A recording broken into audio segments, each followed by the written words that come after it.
Peace must be our goal and our guide.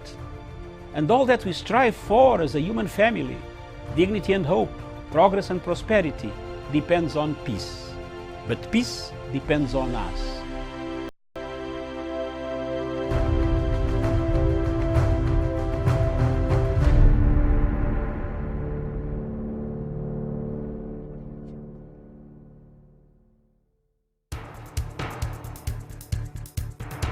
It is ridiculous and it is against the laws of nature that we can have somebody sitting pretty who takes home more money than the credible entrepreneur who is doing actual production of goods and services. We always say it as it is. It is only in this country that when a thief is arrested, you hear elders from their tribe saying, "He is our son and he is our thief." If you are deviant Yes. and I call you leader, probably you are already a leader, but you are leading in the wrong direction. We want to see the role of the youth Yeah. in the security, Yes. governance, Yes. and development. The youth that I meet and work with here, you know, we call them the millennials and X's and Y's, this and that. They don't necessarily want to live like their fathers and grandfathers, Yes. do business like their fathers and grandfathers. They're more independent, they're better educated, and they're the ones that are making everything move in this region. We look at the issues, we talk about issues that impact people's lives in Africa. The African peoples themselves continue to cheer bad leaders, and because they cheer them on, they continue to be misled. Let me ask you, doctor, would you rather be somebody who does not enjoy so much freedom but you are rich? Yes. Or you'd rather be poor who you are actually imprisoned by the poverty itself? My goal is not to come here and say, I want the majority ownership, I want to own this, I want to own that, I want to do this. My goal is we all make money and we're all happy, and I help build a big business here.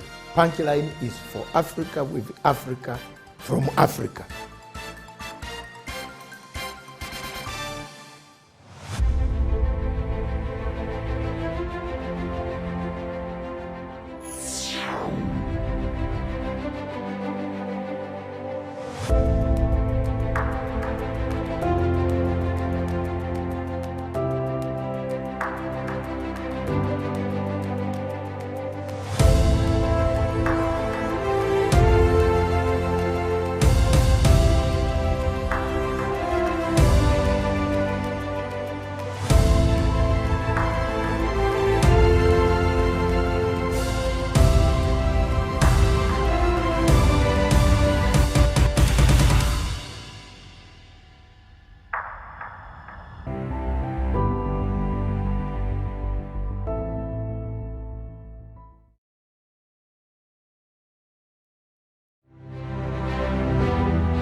Thank you very much, viewers. Welcome to Punchline Africa TV, broadcasting all the way from the Republic of Kenya in Nairobi. Viewers, thank you very much. This is a special program, one of the special exclusive programs being brought to you from all the way from the Republic of Kenya, and simultaneously broadcasting throughout the world and throughout Africa and in Europe, in America, in Australia, in China, in Russia, wherever you are, thank you very much for being our viewers. Viewers, this afternoon, this show, belatedly, we are supposed to start 1 hour ago.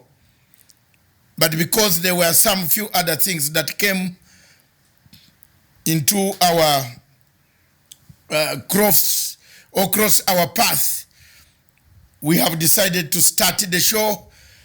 And first, there are two reports that I want to make. I want to start with the report on Kenya.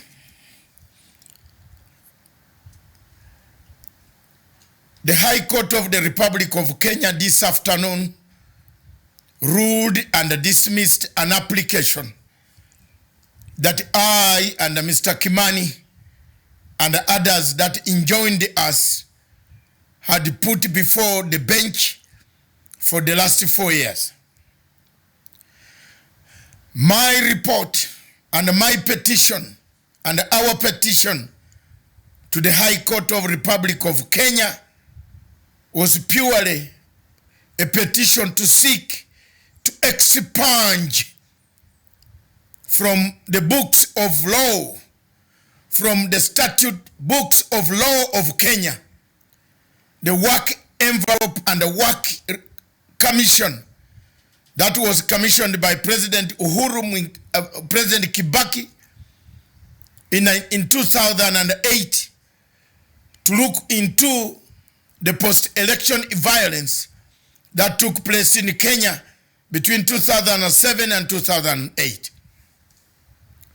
As you are aware, I have been for 10 years in Kenya trying to find what triggered the madness that took place and what happened, who concocted stories, who brought witnesses, who supplied witnesses to the International Criminal Court. As you are aware, I have been and I will always continue to be the staunchest critic of International Criminal Court on the continent of Africa. The continent of Africa has suffered greatly because of malicious, targeted prosecutions created, initiated by Western power civil societies and Western power countries, namely France and the United States of America. In 2007, 2008, the people of Kenya suffered a spontaneous chaos which left 1,600 people dead. The events thereafter, all of you know. A commission of inquiry was set.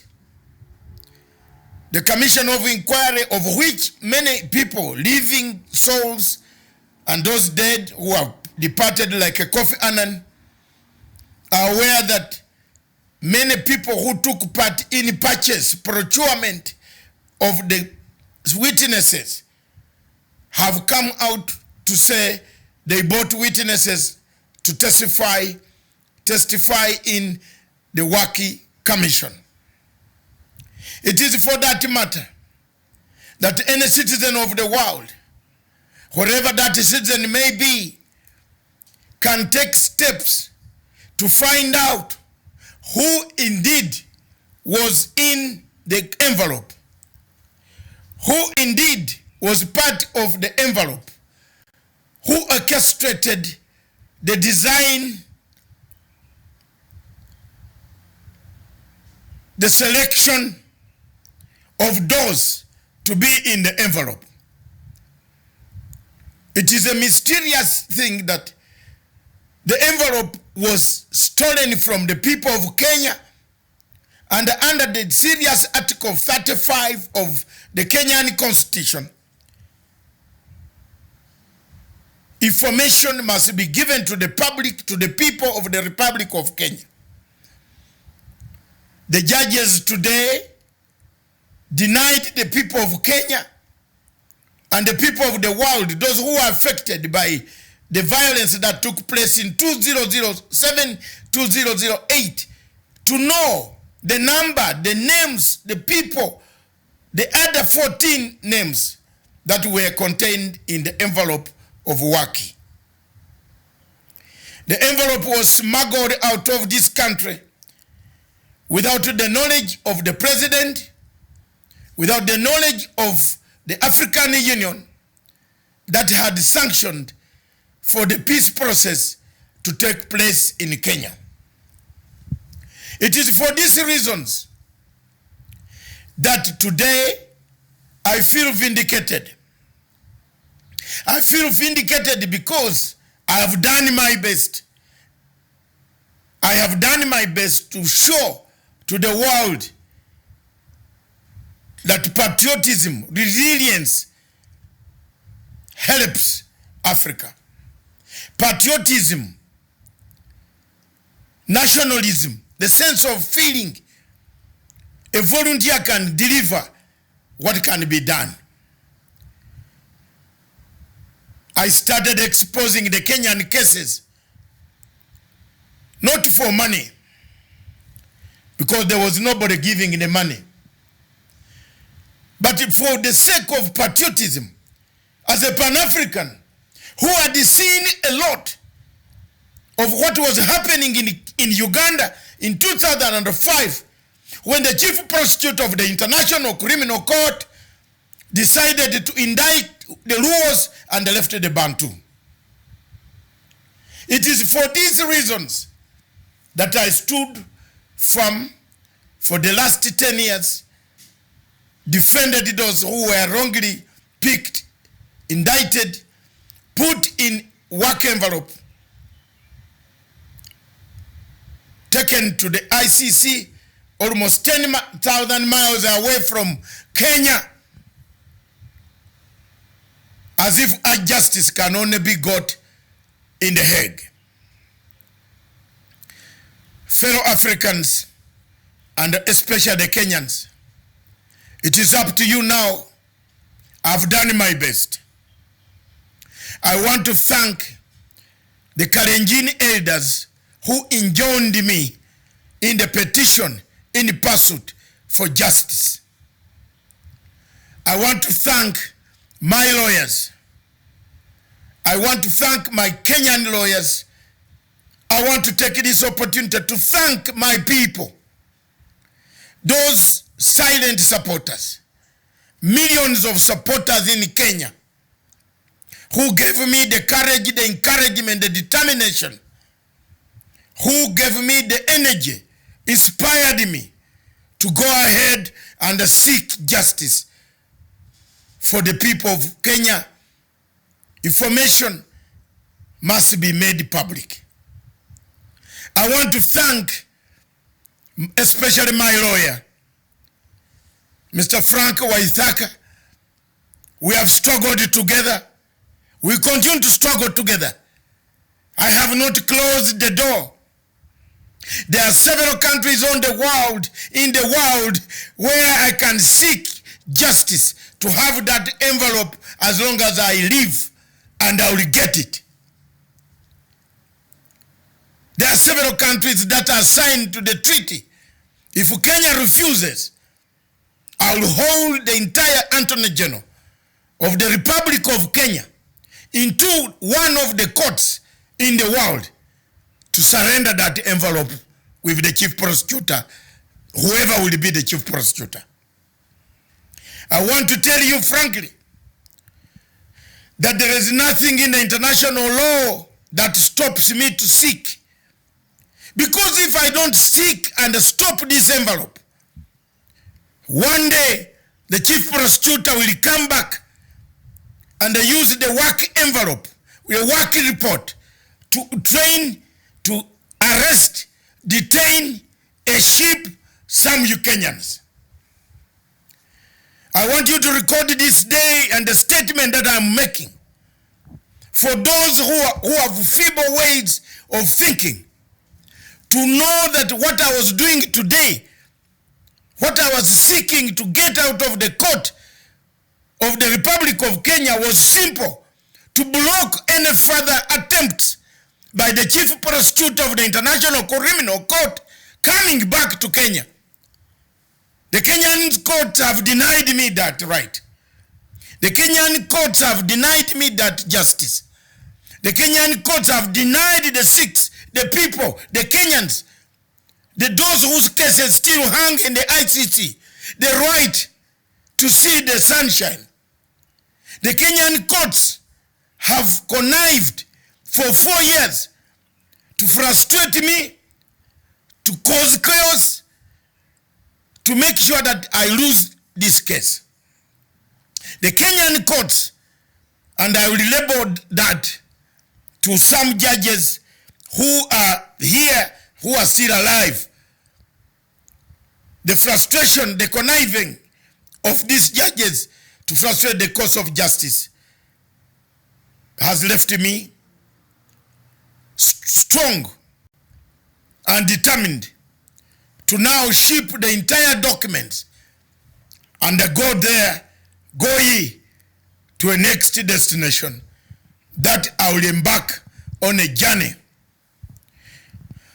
I want to say one thing that makes life honorable for a human being like me, a volunteer like me, an investigative journalist like me, that the Attorney General and the Solicitor General of Kenya, I point a finger at you. But one day, you will regret why, when you are being asked, why didn't you allow this information to be out? Ogeto, I put you on notes, and I have nothing to hide. I stood by you. To this member ICC, you have frustrated my efforts. But wait, it is not long before you get more frustrated. Because these cases at one time, whether 2 years, 5 years to come, they will come back. You regret why you didn't make an application, why you opposed my application. Why? The same thing you are doing on the Somalia issues, there you are, you see the trouble you get. The trouble you get, you have opposed this application. Believe me or not, I am taking it to another level. You will not in your court, bye-bye. But you will come in a place where no judges are bribed. You will come in a place where no judges listen to stupidity. You will come in a place where volunteerism is bigger than the money you get. You will come in a place where we who have worked so hard are paid by reward of God. You will come in a place in a court one day, I promise you people, that I will see you surrendering this envelope, removing it from the books of the history of the people of Kenya. I will issue a wider statement, a well-defined statement. I want to take this opportunity to thank the suspects who were wrongly accused by the same malcontents who today work, enjoy the fruits of the same people they accused.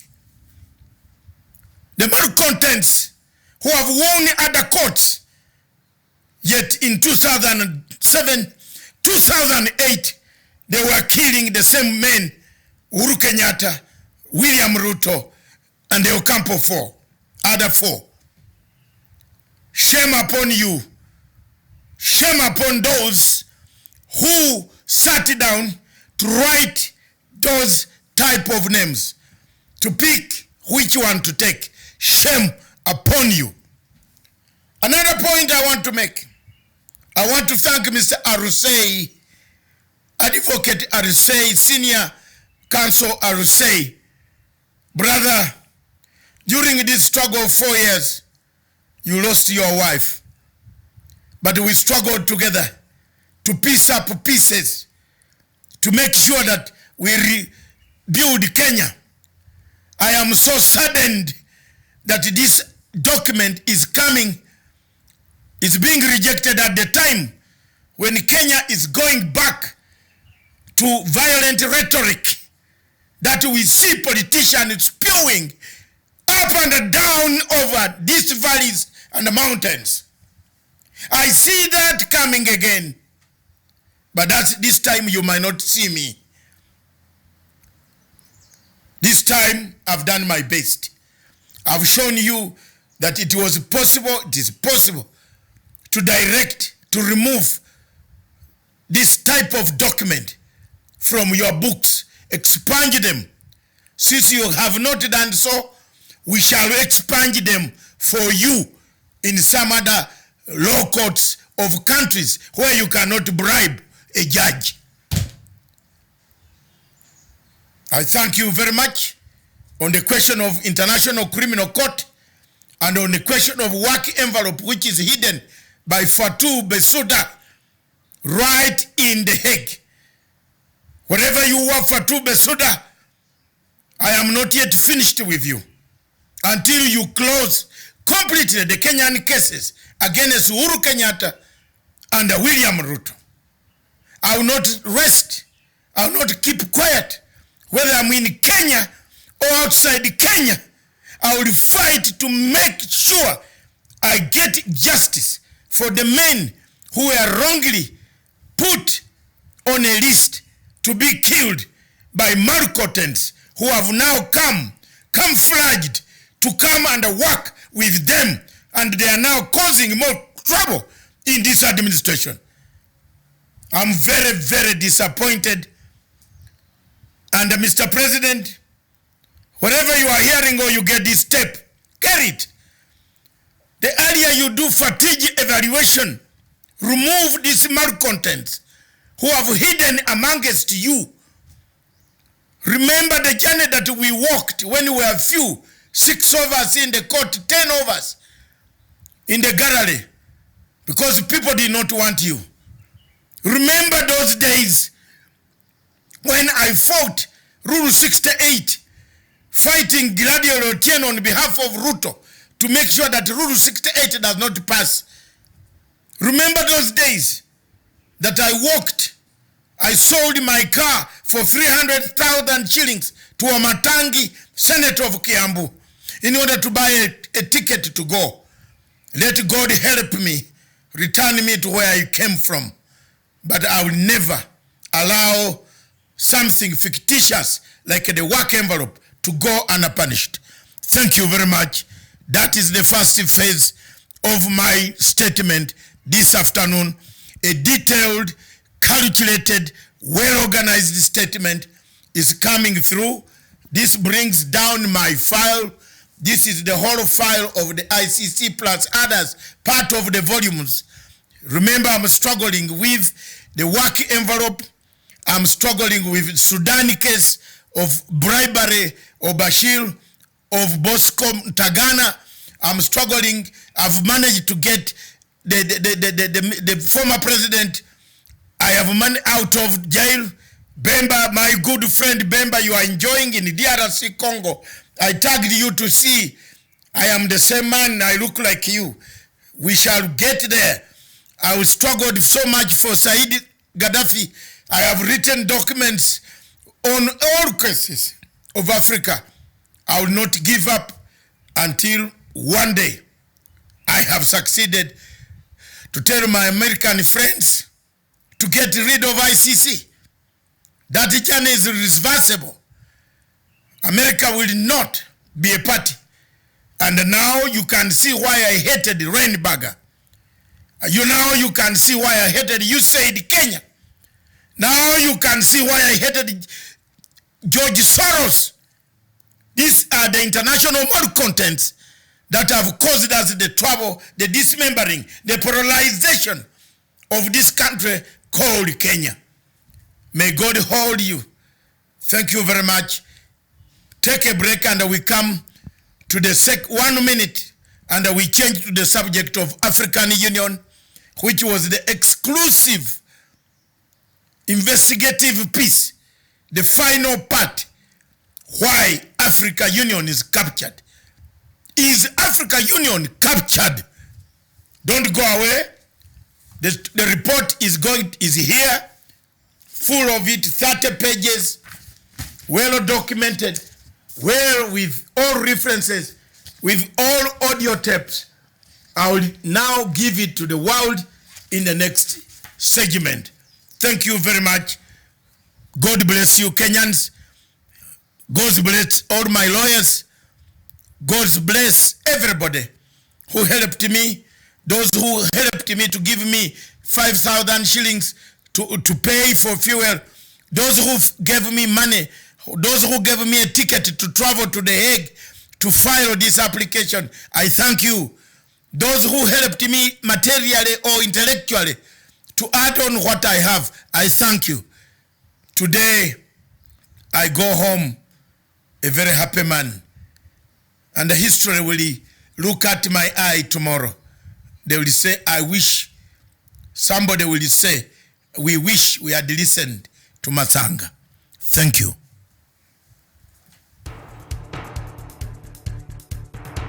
It is ridiculous and it is against the laws of nature that we can have somebody sitting pretty who takes home more money than the credible entrepreneur who is doing actual production of goods and services. We always say it as it is.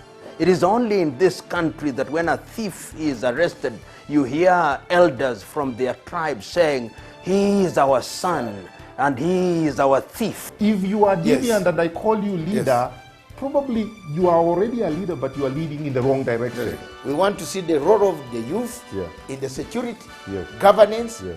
and development. The youth that I meet and work with here, you know, we call them the millennials and X's and Y's, this and that. They don't necessarily want to live like their fathers and grandfathers, do business like their fathers and grandfathers. They're more independent, they're better educated, and they're the ones that are making everything move in this region. We look at the issues, we talk about issues that impact people's lives in Africa. The African peoples themselves continue to cheer bad leaders, and because they cheer them on, they continue to be misled. Let me ask you, doctor, would you rather be somebody who does not enjoy so much freedom but you are rich? Yes. Or you'd rather be poor who you are actually imprisoned by the poverty itself? My goal is not to come here and say, I want the majority ownership, I want to own this, I want to own that, I want to do this. My goal is we all make money and we're all happy, and I help build a big business here. Punchline is for Africa, with Africa, from Africa.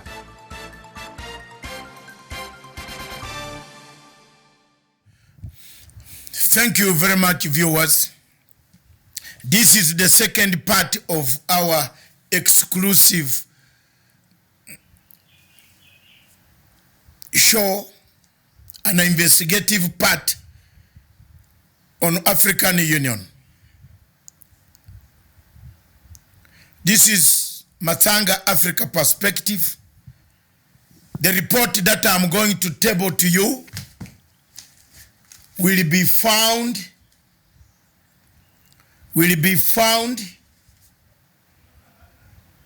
on Pan-African Forum, on behalf of Pan-African Forum, United Kingdom Limited. This report will be found on www.panafricanforumltd.com. My production team are going to print where you will find this report. You can read it, internalize it, sensitize other millions. And I want to call, I've attacked President Kisano, the former president, as you troop into Niger, Niamey, for the African heads of state. I'm releasing this report on Friday, 28th, because the first meeting of foreign ministers starts on Monday up to 7th, when the heads of state arrive in Niger, Niamey, the capital city of Niger. I write this report with great pain. The pain that Africa that we yearned for, the African Union that we yearned for, seem to have fallen apart. I write this report with agony, pain, anguish, suffering in my heart, that this is the union that should have helped the people of Africa. Instead, they have not helped the people of Africa. I write this report. This is the final part. I've written 3 parts. The first report exposed sexual harassment, nepotism, and espionage. The espionage that was in the African Union. The type of espionage captured state, a state captured, a union captured by an external state. I write this report and deliver it to you, African ye, wherever you are in Africa. As you read this report, you find solace in your hearts. You find solace in your reading and in your actions. You find the sense that African Union today is faced with a lot of conflicts. But these conflicts have not been brought on the top of the agenda because it has been captured. Viewers, as you well know, the last report that I issued this year, the report that I wrote this year was met with a lot of mixed reactions. Over 8 to 9 million people in Africa, due to the publicity given, to the negative publicity given by the spokesman of the African Union, who answered. I also want to answer back to the spokesman of the African Union. First, I want to tell the African Union that I don't work for African Union Commission, but I am a member of Africa and the Pan-African organizations that form part of the African Union. As a member of the African Union, Pan-African organizations, as an African, born in Africa, raised in Africa, I have a right to question the actions of the African Union Commission, where these rights can be exposed internationally so that people in Africa can know whether, one, we are on the right direction as per Nkrumah, Sekuture, Selassie, Nasa, Obote, Nyerere, Lumumba, Kaunda, Benebera, what they said. Baba Tafawa Balewa would have not seen an Africa that goes to beg into France and return and keep quiet when a war is killing another African country. Nyerere would not have kept quiet if we saw a country being demonized, killed by Idi Amin. And yet he had to do something. He did it. Haile Selassie, Jomo Kenyatta spoke out like I'm speaking. Patrice Lumumba, Nkrumah spoke out like I'm doing. They would not keep quiet at that time. That's why we got this independence, the freedom to be able to speak without fear or favor of anybody. The African Union today, as we stand, is captured by France, is captured by external forces of George Soros that has paid some people who are making it difficult, spreading the regime change that we see that is coming all over Africa. The amount of regime change activities, uprisings, demonstrations that are being delivered in every dose by dose to every African country, from Khartoum, Algeria, Zimbabwe, Uganda, Kenya, Eritrea, South Africa, Malawi, is being done, orchestrated, delivered by the African Union Commission. There are people in the African Union Commission who are not seeing, who are not hearing about the killings in Cameroon. Can any African person on this continent who has a right mind tell me that you don't know that 10,000 or more Cameroonians, Amazonians have been killed? Can anybody in the African Union stand up and say there is no war in Cameroon? Can anybody in the African Union stand up and tell me that Nigerians, Biafrans are not being murdered?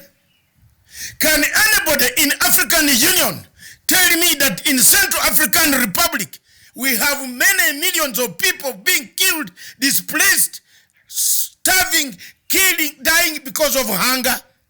Can anybody in African Union in the continent stand up and tell me that in Democratic Republic of Congo there is no war? Can anyone in Africa stand and tell me that the regime change that is in Khartoum, that is dismembering Khartoum, is not being sponsored by France and the other countries that paid money through Gemena in Chad to the African Union AU chairperson who's paying a blind eye on the events in Khartoum? Can somebody tell me what African Union you have? Can President Museveni tell me why do you fly to Niger to be told there is nothing wrong? Can somebody stand up and tell me that the Boko Haram who are killing people in Nigeria, in northern Nigeria, African Union has not seen them? But because they are sponsored partly by the French, they have nothing to do. They cannot be talked to. Nobody can help the people of Nigeria to liberate themselves. Can somebody tell me what we are doing when Libya is burning today? African Union chairperson recognized Libya. African heads of state recognized Libya. They then went behind this man called Muhammad Faki. This man, that one you see on the television, went behind and worked out with France. They worked a deal. He got what he gets. The records will show what he got, and he went out, played a blind eye, as if we are not seeing that General Khalifa Haftar, a terrorist, part of the terrorist group that overthrew Muammar Gaddafi and replaced with their terror Al-Qaeda Maghreb faction, replaced themselves in Libya, in Tripoli, in Benghazi, are today maiming more Libyans. Is African Union not seeing? Can African Union tell me that Paulo Biya, massacring Amazonians, killing them on a daily basis, roasting them, schools closed, courts closed, hospitals burned down, dispensaries destroyed, houses destroyed in Amazonia?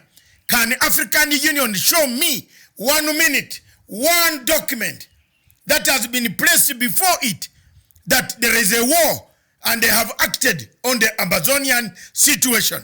If they show me, let's read it. Where is it? Is this the African Union that you wanted? No. The explanation of why all these are happening is contained in this report. I'm giving you an overview. I'll give you the direction where you'll get this report.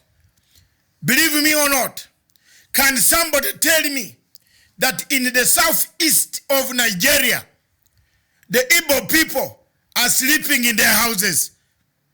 Can somebody tell me how many youths have been slaughtered in the Igbo land of Nigeria? Can somebody tell me why we have kept quiet?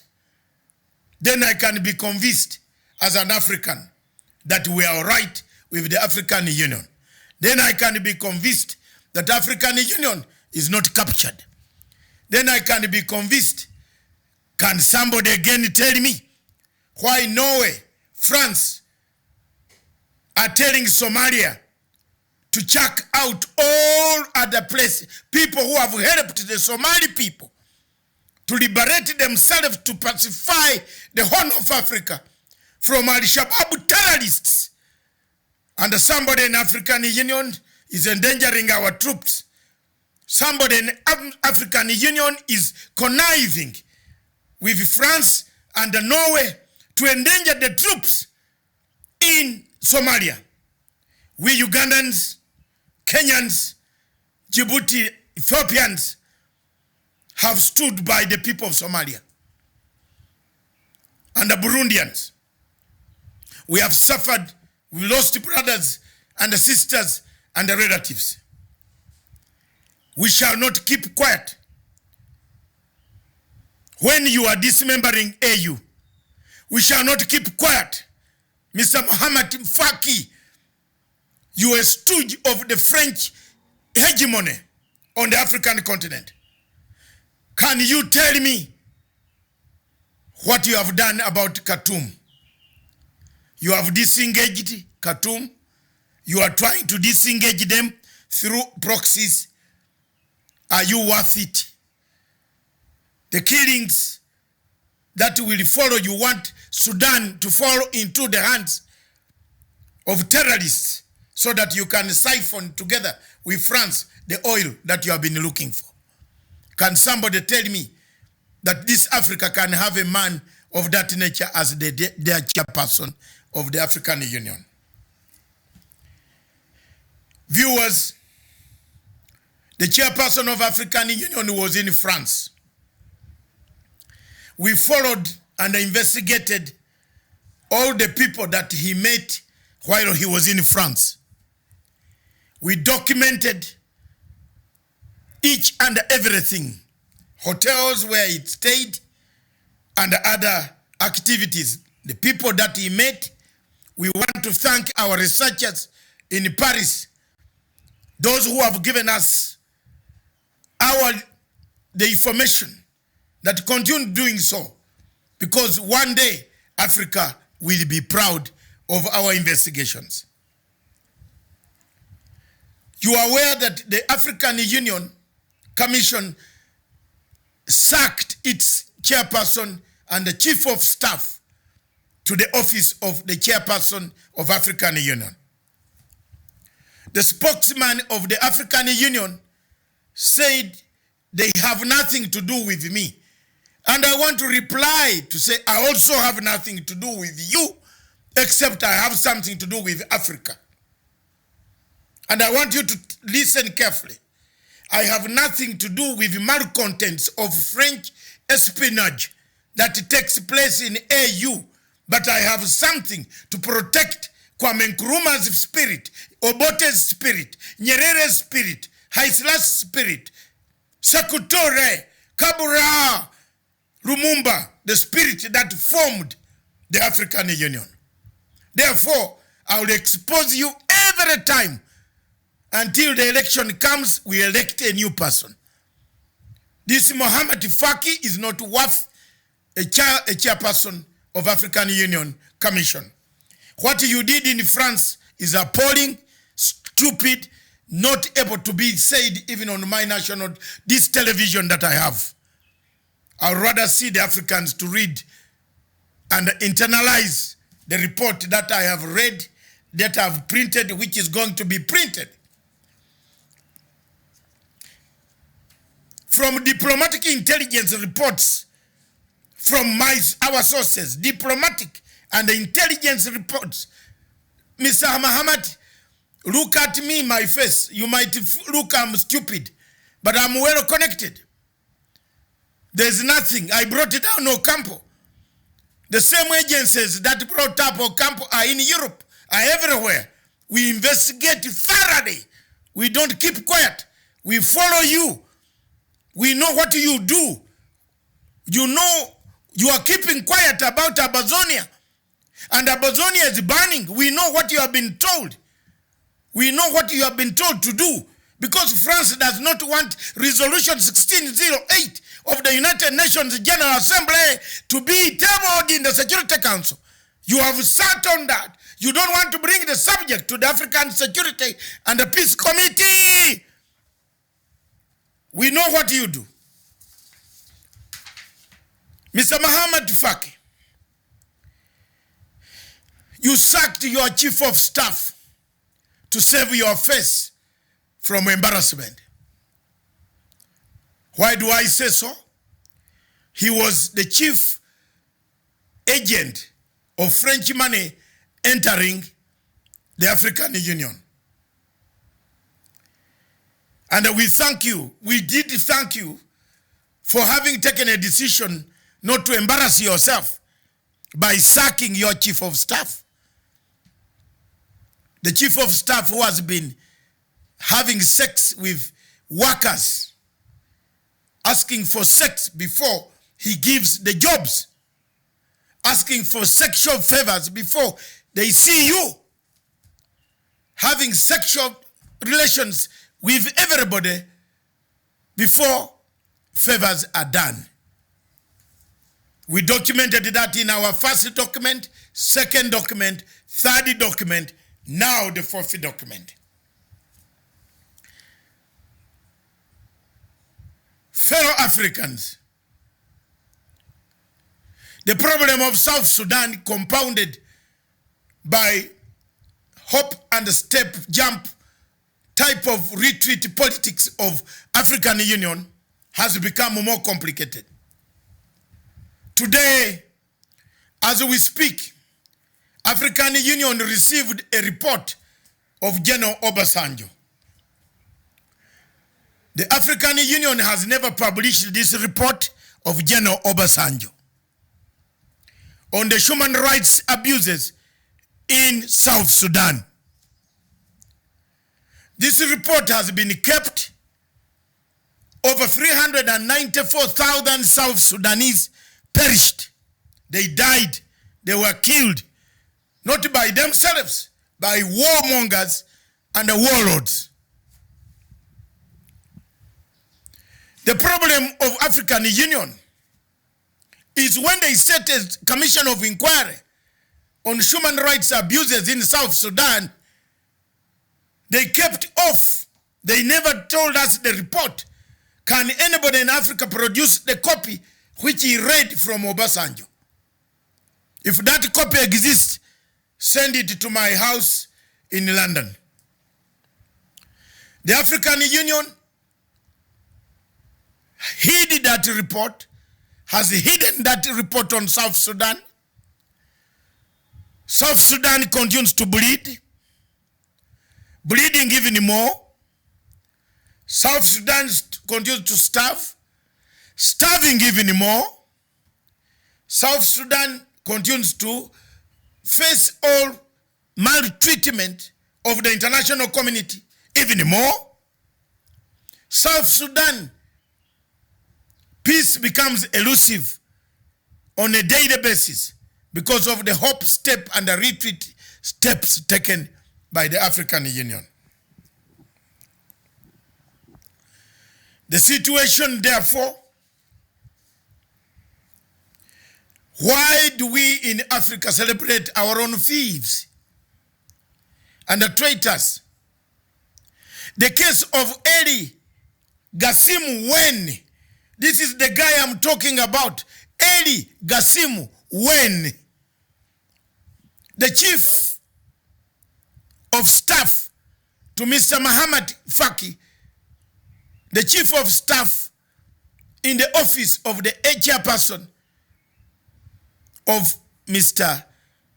Muhammad Faki, who is the leader of African Union. He is also a French DSU agent. Mr. Eli Gassim, when from the records obtained in Paris and in the departments of external intelligence system of France, he is an agent, a corroborator who works with the French agents of intelligence. He was employed in African Union to tap funds of African heads of state, to tap funds of all those who don't believe in the French policy on African continent. Our dossier released in 2018, a few days before the summit of institutional reforms by Kagame, indicates the diabolic attempt to frame and destroy Mr. Smail Chegu, who is currently the AU Commissioner for Peace and Security. The evidence is there. This is a great guy, Mr. Smail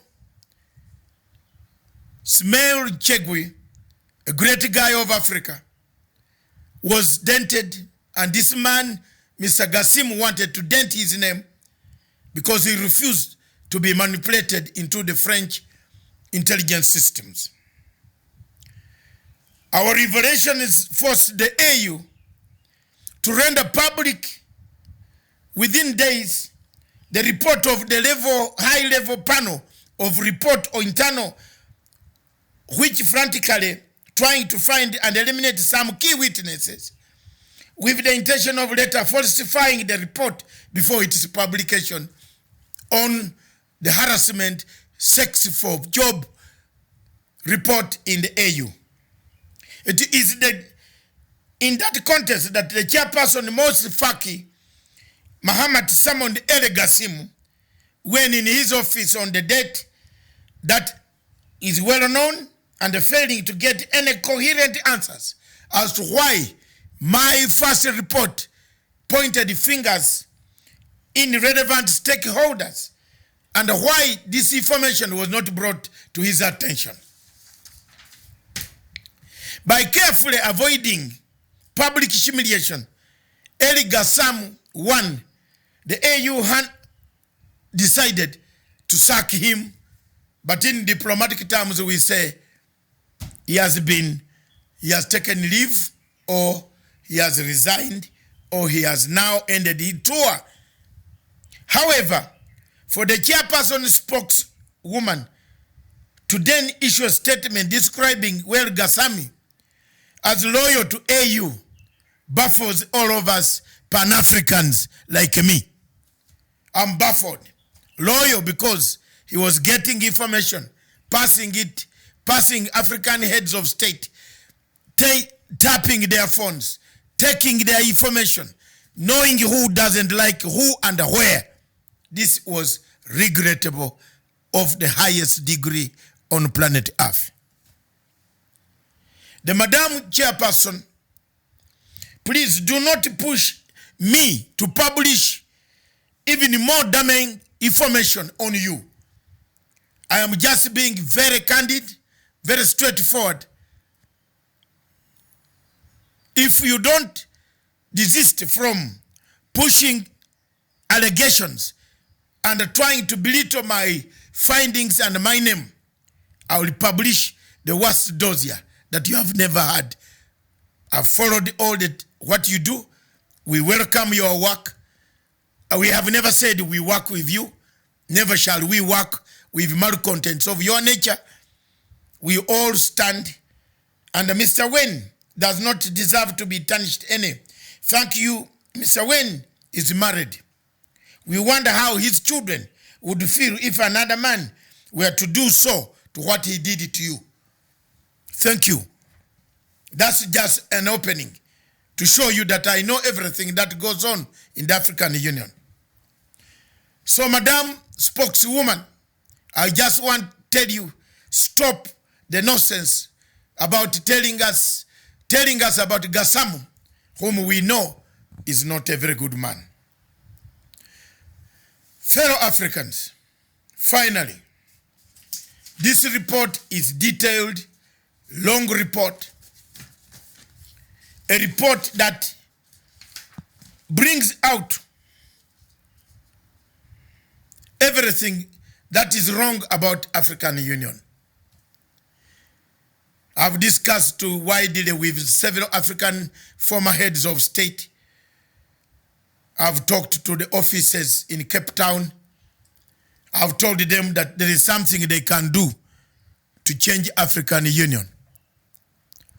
African Union needs to change from the direction it is going.